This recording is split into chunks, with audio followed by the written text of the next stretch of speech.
Humans ingest a great deal of DNA from the plant and animal cells which are in their diet. And then most of these are broken down and then absorbed for nutrition.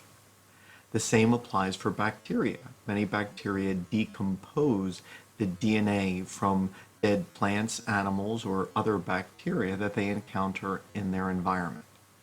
On rare occasions, however, some bacteria are competent to uptake the foreign DNA and then to recombine it with the DNA in their own host chromosome. And so thus they essentially receive a new gene from an organism which is no longer alive. So they've had a minimal genetic exchange with dead organisms. In this lab, we will demonstrate this. Now, since bacteria aren't constantly competent to undertake this foreign DNA, we have bacteria at the proper point in their life cycle, in the logarithmic growth phase, and we will begin by adding them to a calcium chloride bath, which helps to change their membrane permeability to increase the likelihood that they are competent. We add these bacteria to each tube, and these bacteria begin as lacking both the AMP-R gene, which will provide ampicillin resistance, and the LAC-Z gene, which allow them to metabolize the beta-X-gal, the lactose analog, which can result in a blue product. So the same bacteria are introduced to each of these tubes. But then the plus tube receives plasmid DNA from dead bacteria and thus then has the opportunity to undergo transformation. A heat shock is applied in which the cells are transferred from an ice bath to 42 degrees of water for 90 seconds back to the ice bath. And this also helps them to become competent to undergo transformation. Following this, Luria broth is supplied, which is food to nourish these cells so that they can then divide.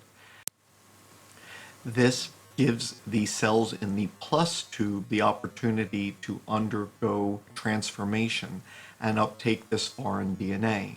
This would not occur in the minus tube since foreign DNA was not added to that tube. Then the bacteria can be put on a variety of plates. The bacteria from the minus tube are expected to grow as a lawn on a plain Luria broth plate since this only contains food. The minus bacteria are not expected to grow on either the LB-AMP plate or the LB-AMP X-gal plate, since these plates have ampicillin, an antibiotic, which will kill the bacteria. The bacteria in the plus tube are expected to form a lawn on the LB agar, and it is expected that at least some colonies may form on the LB-AMP and LB-AMP X-gal plates. Not a lawn, because transformation is a relatively rare event, and so the antibiotic is expected to kill most bacteria. There could be some blue colonies which form on the LB-AMP X-gal plate if these bacteria also uptook a second gene, the LAC-Z gene, in addition to the AMP-R gene. A few things might cause unexpected results. So for example, if there was no growth on the LB plate, this could be due to the fact that the original bacteria were dead, or that the LB plate was improperly prepared and either lacked food or had antibiotic. If the minus cells are growing in the LB AMP or AMP X-gal plates, this could mean that there was contamination, that the cells already possessed the gene prior to the experiment when they were supposed to not to have this gene, or that the antibiotic which was mixed with the agar was defective. The same could be said in the plus tubes if a lawn of bacteria occurs on the agar plate.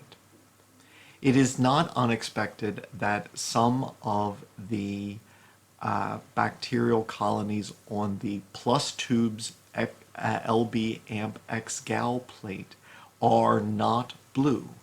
This is because when two genes are taken up, they can be transformed together.